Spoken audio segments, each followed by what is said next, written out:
मैं डॉक्टर रजनी श्रीवास्तव, प्रभारी प्राचार्य, सरोजनी नायडू शासकीय कन्या महाविद्यालय में पदस्थ हूँ। मैं डॉक्टर मीना सक्सेना, मैं सरोजनी नायडू शासकीय कन्या महाविद्यालय में एनएसएस ऑफिसर हूँ।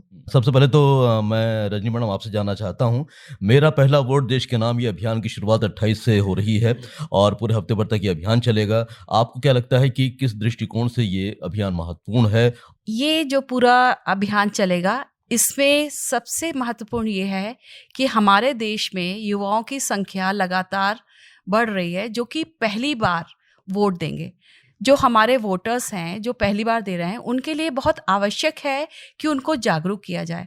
वो उम्मीदवार किस तरह से चुने, ये बहुत महत्वपूर्ण है, क्योंकि यदि हम चाहते हैं एक अच्छा उम्मीदवार, हमें एक अच्छा लोकतंत्र मिले, तो इसके लिए अति आवश्यक है कि हर वोटर को इस चीज़ का ज्ञान रहे कि उन्हें एक अच्छे व्यक्ति को, एक ऐसे व्यक्ति को जो कि समाज में नए परिवर्तन ला सके, उनको समझ सके और उनको वोट दें।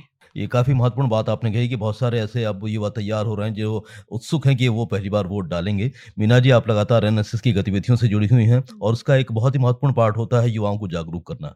तो आपने किस प्रकार से वो वोटर्स जो पहली बार अपना वोट डालेंगे, उन्हें जागरूक करने के लिए प्लान बनाया है?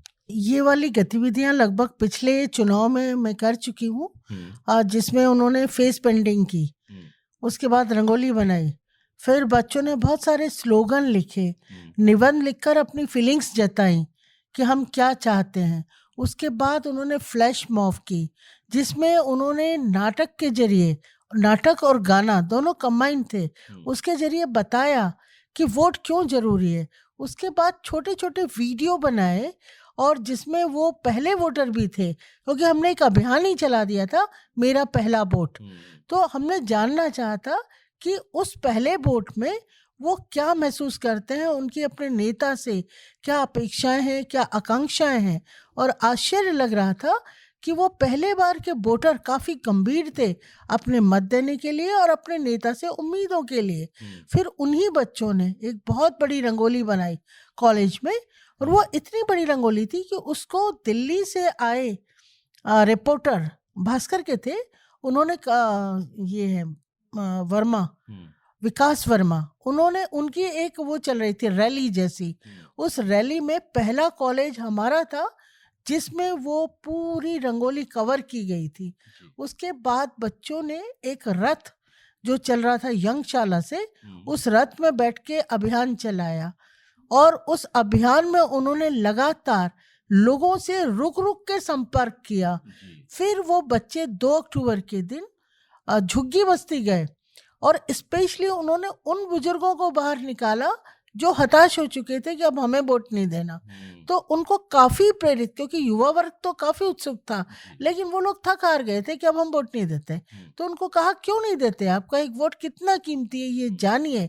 और इस तरह बच्चों ने, एक भी गतिविधि ऐसी नहीं थी जिसको छुआ ना हो। और मैं खुद लॉयंस क्लब की ओर से मतदाता जागरूकता अभियान जो इतना बड़ा था कि भोपाल कलेक्टर ने उन्हें हरी झंडी लाल परेड ग्राउंड से दी थी, उस दिन सारा शहर रुक गया था और वो रैली पूरे भोपाल में निकली थी। मतलब ये है कि आपने लगातार कोई कसर नहीं छोड़ी लोगों को जागरूक करने के लिए और ज़्यादा से ज़्यादा वोट करने की अपील भी की और पहली बार जो वोट डालने वालों को आपने जागरूक भी किया। हाँ, तो रजनी जी, मैं जानना चाहता हूँ कि ये मीना जी ने बताया कि काफ़ी एक्टिविटीज़ आपने पिछले चरण में की थी जब विधानसभा चुनाव हुए थे, अब लोकसभा चुनाव की बारी है, तो आपने क्या और नई योजना बना रखी है जिस पर आधारित आप काम करेंगे? आपने क्या सोचा है? इसके लिए मैं समझती हूँ कि हमें नुक्कड़ नाटक के माध्यम से भी हम अपने जो भी आसपास के मतदाता हैं उनको जागरूक कर सकते हैं। तो एनएसएस की छात्राएं नुक्कड़ नाटक के द्वारा झुग्गी बस्ती में रहने वाले या जिनको कि वोट की जो कीमत नहीं समझते, उन सबको समझाने का प्रयास किया जाएगा। और मजबूत लोकतंत्र के लिए ज़रूरी है एक-एक वोट की अहमियत। मैं मीना जी से जानना चाहता हूँ कि आपने अब किस प्रकार से अपने जो कॉलेज की छात्राएँ हैं, चूँकि आपका गर्ल्स कॉलेज है, छात्राओं को आपने एकजुट किया है ताकि वो ज़्यादा से ज़्यादा वोटर्स को जागरूक करें और फर्स्ट टाइम वोटर्स को? अब ये समय जो है वो एनएसएस के कैंप लगने का है, तो हम लोग लगातार ये कोशिश कर रहे हैं कि अलग अलग कॉलेज के कैंप जहाँ जहाँ भी लग रहे हैं, यूनिवर्सिटी का कैंप भी लग रहा है, तो हम लोग वहाँ जाकर निरंतर ग्रामीण लोगों से सतत संपर्क में रहे, क्योंकि युवा वोटर्स तो जग गया है, वो सुन सकता है, पढ़ सकता है, लेकिन जो ग्रामीण वोटर है, मैं खुद भी अपने गोद लिए ग्राम में गई थी अभी, और हमारे कॉलेज के कई प्रोफेसर्स गए थे, तो वहाँ भी हमने बातचीत की उनसे और जानना चाहा कि वो कितनी सुविधा से लाभान्वित हैं या उनकी कोई शिकायत है तो बताइए।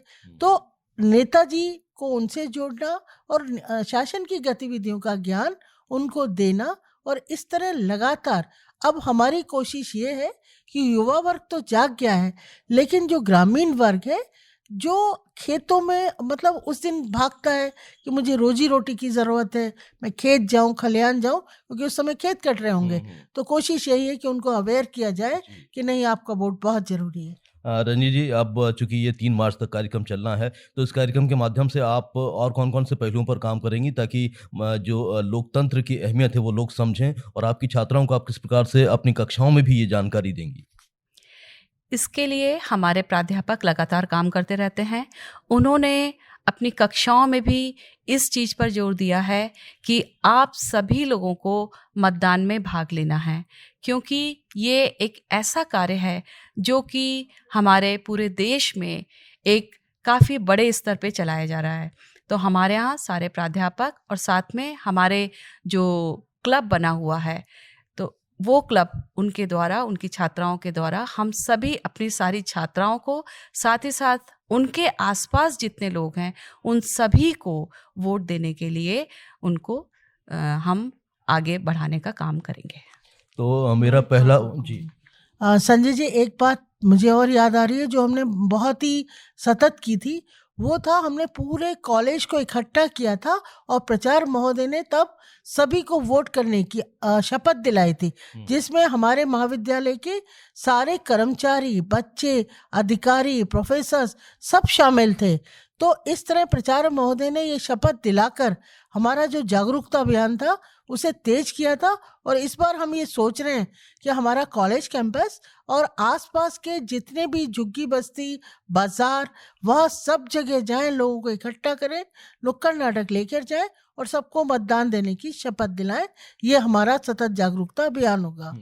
तो रजनी मैडम, प्राचार्य होने के नाते सरोजनी नायडू कन्या महाविद्यालय की आप लोगों से क्या कहना चाहती हैं कि मेरा पहला वोट देश के नाम इस अभियान को किस प्रकार से सफल बनाएं और किस प्रकार से इसमें भागीदारी करें? मेरा सबसे यही आग्रह है कि इस कार्यक्रम को सफल बनाने के लिए सिर्फ हम छात्राएं या जो पढ़े लिखे लोग हैं वही नहीं, जहाँ तक मैं समझती हूँ आज ये जागरूकता गांव के स्तर पर जो लोग ज़्यादा पढ़े लिखे नहीं हैं उनके पास भी है, तो वो सब लोग, उन सबको हम इस अभियान से जोड़ें ताकि हर व्यक्ति के मन में ये रहे कि जिस दिन वोट हो उस दिन वो सारा काम छोड़ के और सबसे पहला काम करे अपना वोट देने का। तो यही मेरी सब लोगों से आग्रह है, अनुरोध है कि हर व्यक्ति को हम वोट देने के लिए प्रेरित करें। मीना जी, आपका कोई मैसेज? हाँ बिल्कुल, सारे काम छोड़ दो, सबसे पहले वोट दो। ये चीज़ तो मेरे बच्चे गाते हुए कॉलेज में भी चलते हैं, रैली कॉलेज में भी निकालते हैं, और वही लेकर बाहर सारी भीड़ रोक देते हैं, वोट दो भाई, वोट दो, सारे काम छोड़ दो। तो हमारे बच्चों के पास यही नहीं, मेरे पास तो कई मैसेज रिकॉर्ड हैं जो उन्होंने सबसे अपील के लिए रिकॉर्ड किए हैं। तो चलिए, हम उम्मीद करते हैं कि ये जो मेरा पहला वोट देश के लिए ये अभियान है अपने आप में एक महत्वपूर्ण साबित होगा और सफल होगा आप सबकी मेहनत से, आप सबके प्रयासों से और युवाओं के जोश और उत्साह से, और उम्मीद करते हैं कि इसके बेहतर परिणाम हमें आने वाले चुनावों में देखने को मिलेंगे जो मजबूत लोकतंत्र की बुनियाद भी रखेंगे। इस बातचीत के लिए रजनी जी और मीना जी, हम आपकी बहुत बहुत आभारी हैं। Thank you so much. धन्यवाद आपको भी।